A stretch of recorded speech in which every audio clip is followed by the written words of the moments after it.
Thanks for joining us for the Member xCite presentation. The Member xCite presentation is informative, interesting to the audience, and showcases the strengths of the presenter as an entrepreneur and their area of expertise. It's not a sales pitch, it's a 10-minute educational and insightful exploration into what they do. And of course, it's exciting. Ladies and gentlemen, please welcome our xCite presenter today, Matt Alderton from X Networking, to present to us on improve profitability and grow your business. Matt is talking about profit and why profit is and should be your benchmark for business success, and how it also propels your success and momentum in your business. Ladies and gentlemen, please put your hands together for Matt Alderton. So Chris, this is something different now. So I want to talk to you today about how to improve the profitability of your business and grow your business. But first of all, I thought I'd start on a whole different vein, and I'd like to talk about why businesses fail and how businesses fail. Do you guys know what the statistic of business failure is in Australia? Do you know how many businesses fail in their first 12 months of business? Anyone got an idea? Wealth coaches and accountants. About 50%. Yeah, it is. It's about 50%. So if you go, oh yeah, I've got this amazing thing, I'm passionate, excited, I've got a great product, I've got a great service, I'm going to take it to the market, my failure rate, or my success rate, whichever way you look at it, is about 50%. I've got a 1 in 2 chance of being successful. Pretty challenging and staggering odds, right? So entrepreneurs, would you consider a risky venture going into business for yourself? Giving up the security of that paycheck, daily, weekly, monthly, or whatever often you get paid through your PAYG payment. Giving up that, going into business for a 1 in 2 shot. That's terrible odds. You're better off investing in the stock market, you probably get a much better return. Do you know, so 1 in 2, some of you might go, that's a pretty good success rate. I'm willing to take that chance. Does anybody know how many businesses will be around in 10 years' time? So over 10 years, how many of those businesses, pick a number out of 100, how many of those businesses started 10 years ago out of 100 will be around in 10 years? 20? 10. 20, less than 10, 3 to 5, less than 10, 3 to 5. It's 4 businesses. Oh! 4 in 100. I don't know. Who wants a business that lasts at least 10 years? Anyone here want a business? I know I do. Time goes really fast, by the way. We started BX in 2015, so this will be 7 this year. So at least we know we're beating the odds. But like it's phenomenal, really, isn't it, when you think about it? So how many of us here? Like, who's been in business for more than a few years? Okay, great. You're doing better than the odds, right? 1 and 2. Who's been in business for more than 10 years in their current business? Yeah, fantastic. So you're one of the top 4% of business owners out there. So you're obviously doing something different. So I want to talk about today some of the different ways of thinking that helps you be a successful business. And I want to focus on the 96% that fail. I want you to think about what are those 4 out of 100 people doing differently to achieve the success in their business. But it's important to reflect that, hey, you've got to do something different. You can't run with the pack and expect to be getting the results that you plan for your business. Because if you run with the pack, you'll be one of the 96%. So you've got to stand out and do something different to achieve that success. So I did year 11, year 12, bit of university, but in year 11, when I remember opening up my year 11 textbook and my in business studies, and my business studies teacher was talking about the business life cycle. Have we heard of this before? I studied year 11 in business studies.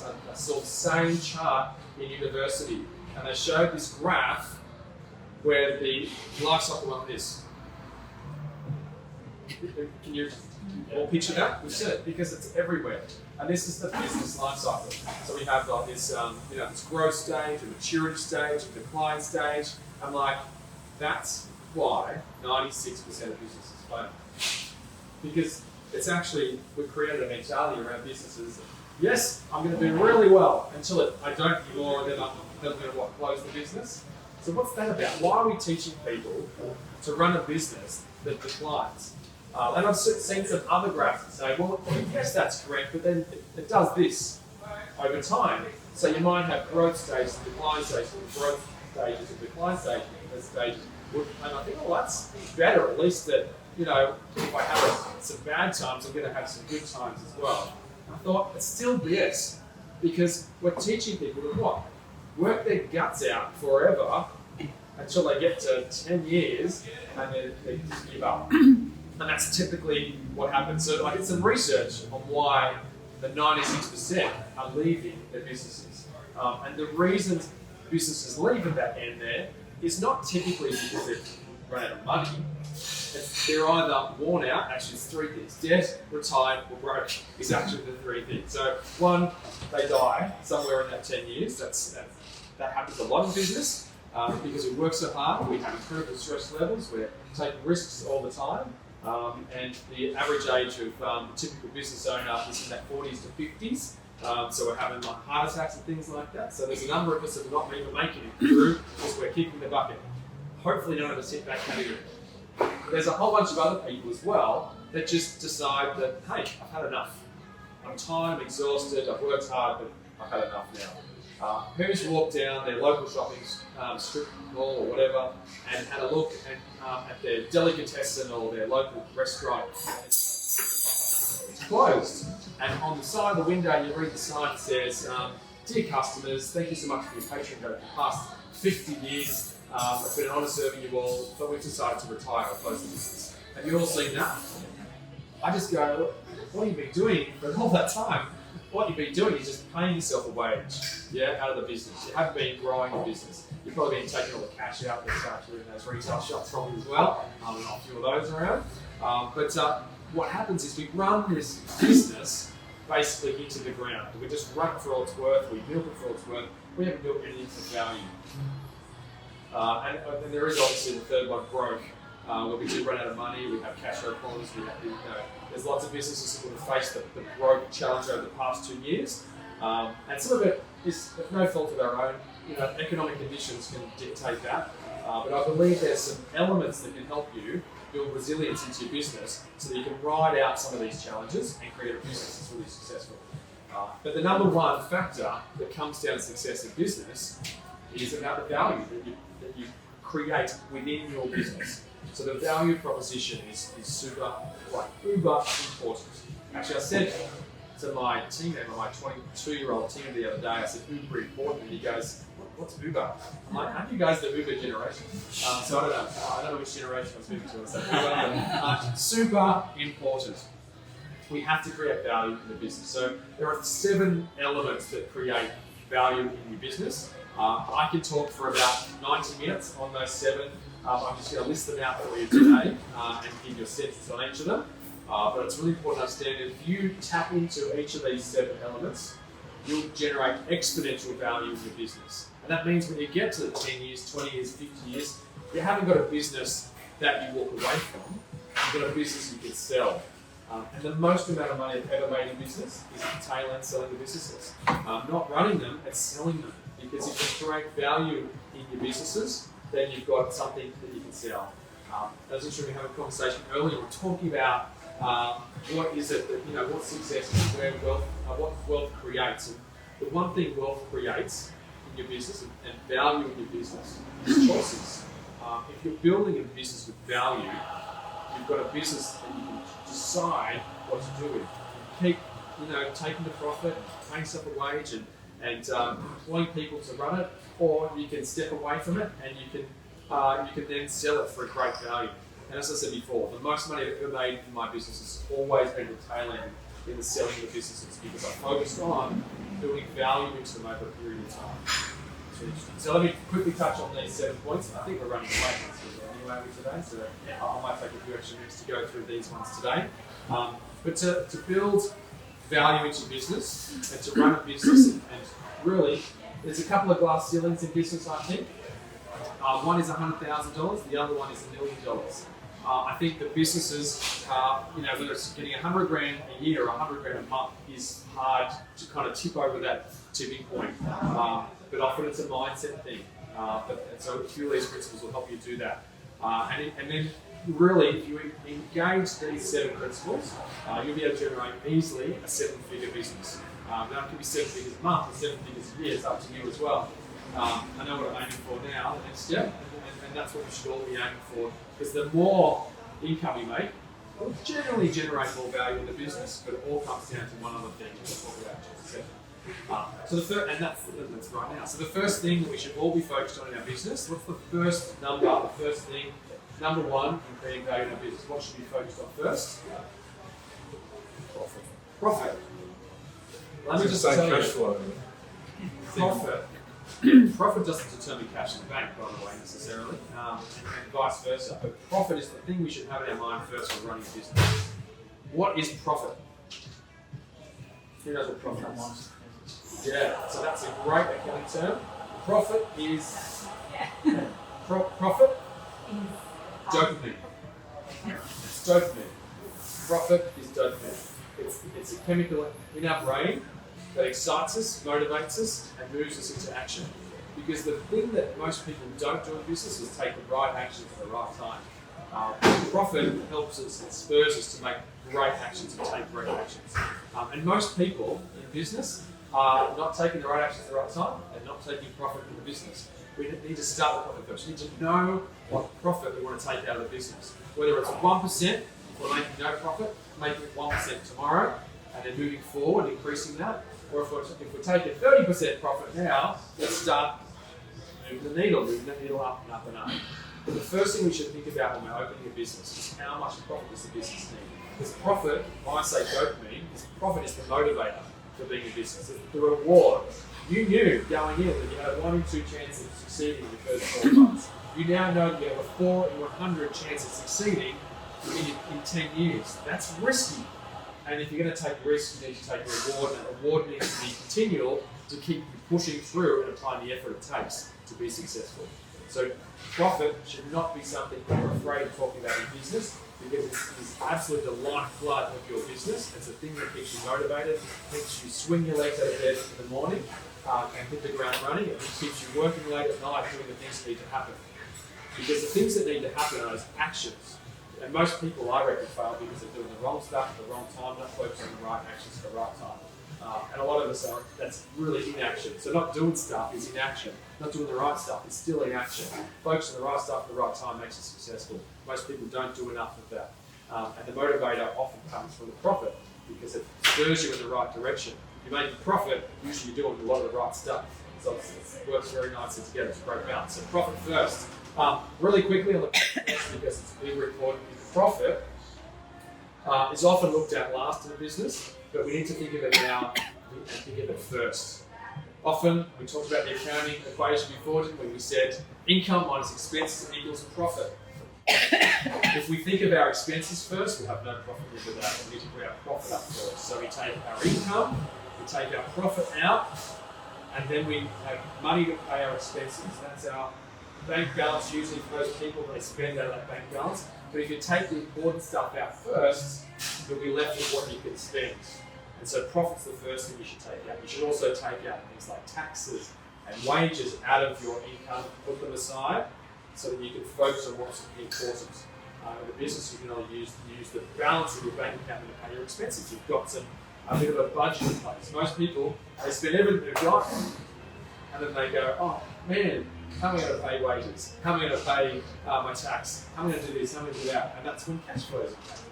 So take your profit first. I'll move on to the second one. Second thing we should be focused on. So the first, there's 7 P's by the way. The first P was profit. The second P is planning. Now, anyone that knows me will know that one thing we do at BX and one thing we focus on help members do is plan and goal set. If you fail to plan, you're planning to fail, right? You are setting yourself up for failure. If you set goals for your business, and now, yes, you should set 5-year goals, but hey, if you're not setting goals at the moment, don't start at 5 years, that's hard work. Set yourself a 12-month goal for your business. Set yourself 5 things that you want to achieve in your business this year. 5 things. A little bit of a stretch for your business. Yeah?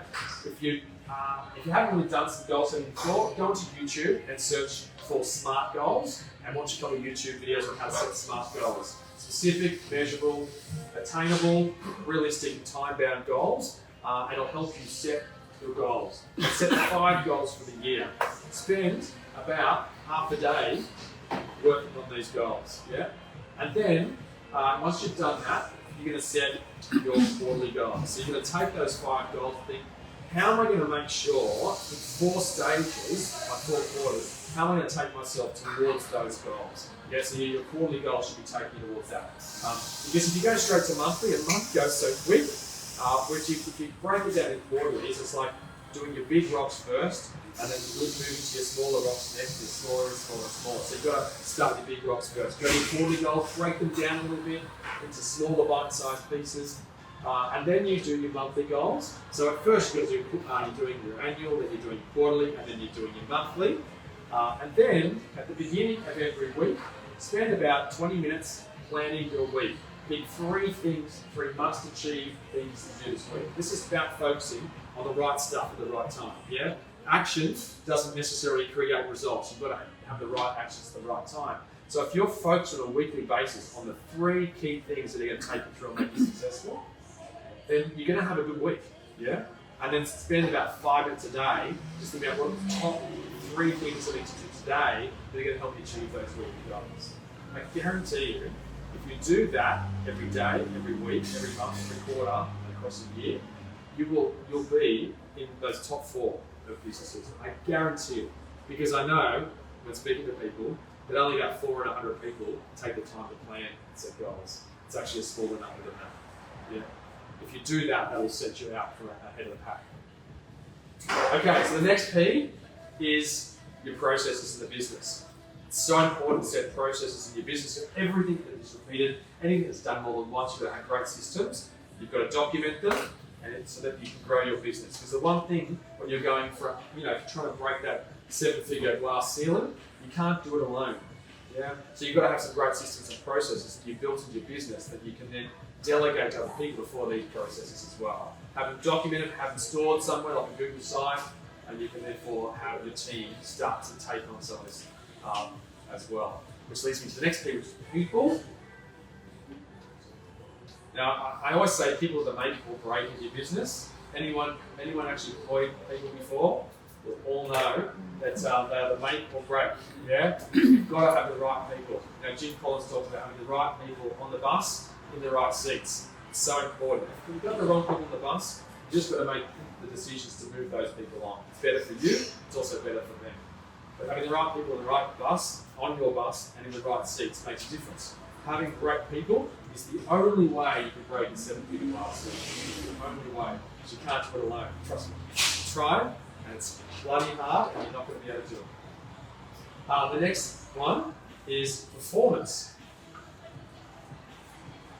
So performance is all about culture building in your business. You need to provide and create a culture around performance in your business. If you've got great people, you want to create a culture that makes them perform in your business.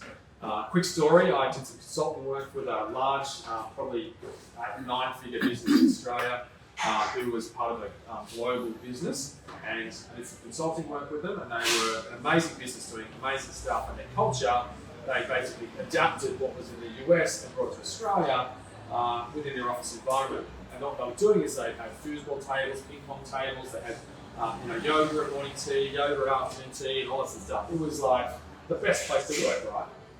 The problem is, in the US, their workforce was young, unattached, single people who most of them lived at home with their parents. They were young, techie type people. In Australia, it was a different type of workforce. They were older, married, and had kids and family responsibility outside of work. So you can imagine when you create a 24/7 workplace, in the US with that kind of workforce, that works really well because they're always there, they're living there, breathing there, sleeping there, partying there, they're working bloody hard there. In Australia, when you're creating that culture, they actually felt like they weren't contributing. So they were doing all this other stuff, and they had this high turnover. They couldn't work out why there was this high turnover, why there was low productivity and performance. Because you can't fit into an 8-hour day all that extra stuff and still have high productivity. They had like 70 full-time team members, and they were always hiring, and they couldn't work out why they were hiring and bringing more people in, losing people as well, and not engaging in the workforce. They didn't have a performance culture. They had a wonderful culture of enjoyment, which actually led to a culture of disengagement with their employees, where they felt like they weren't contributing. It's quite phenomenal. You can't mimic something and expect to get the same results if you're not trying to achieve and do the same thing with the same types of people. So you've got to create a culture in your business that creates performance. So what is it for you? It's unique, and you have to identify that and spend some time on that as well. Okay, so we've got profits. Yeah. We've got planning. We've got people, processes, people, performance. That's 5. I have 7. I always performance. Of course. Passion.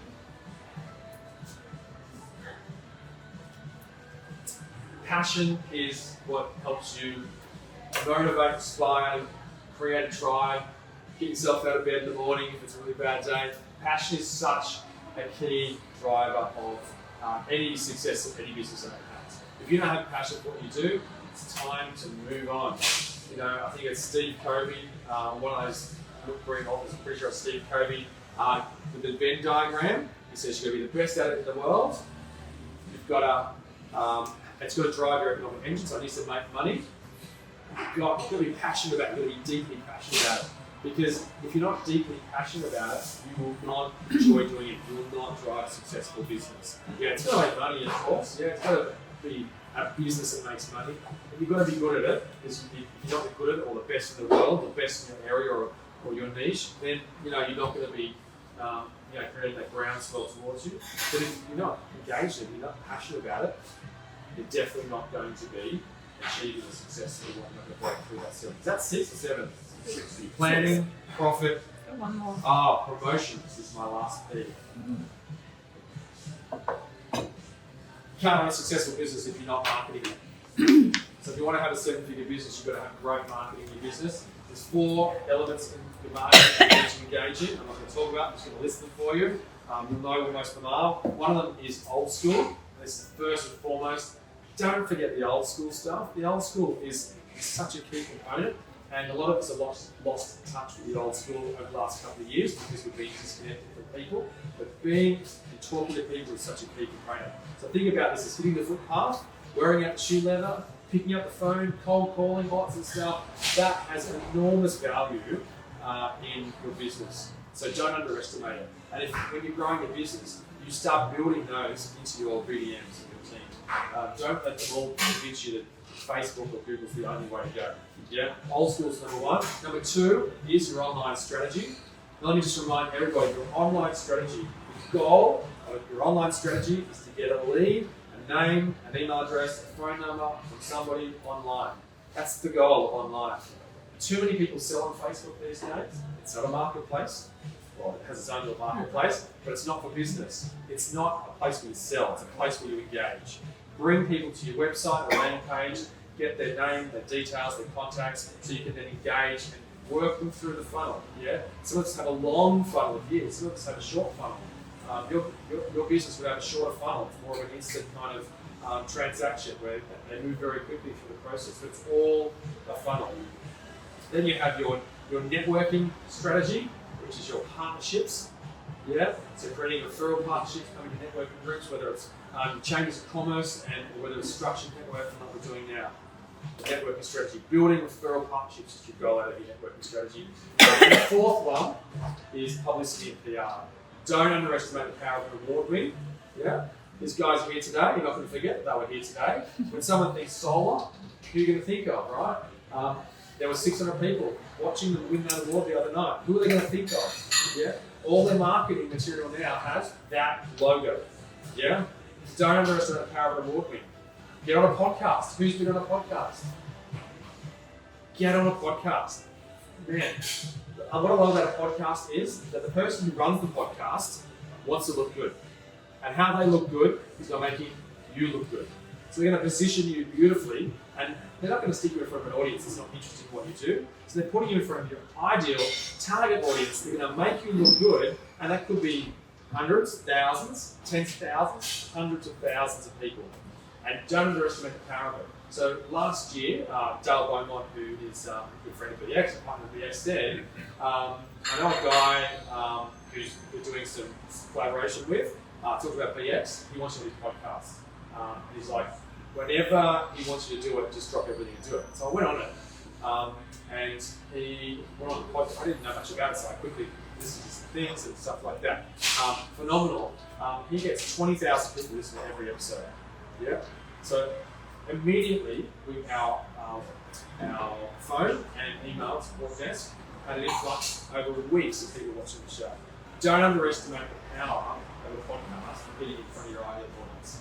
Yeah. Going on webinars, writing blogs, all sorts of stuff. So the BX is an event called the PR Pitch.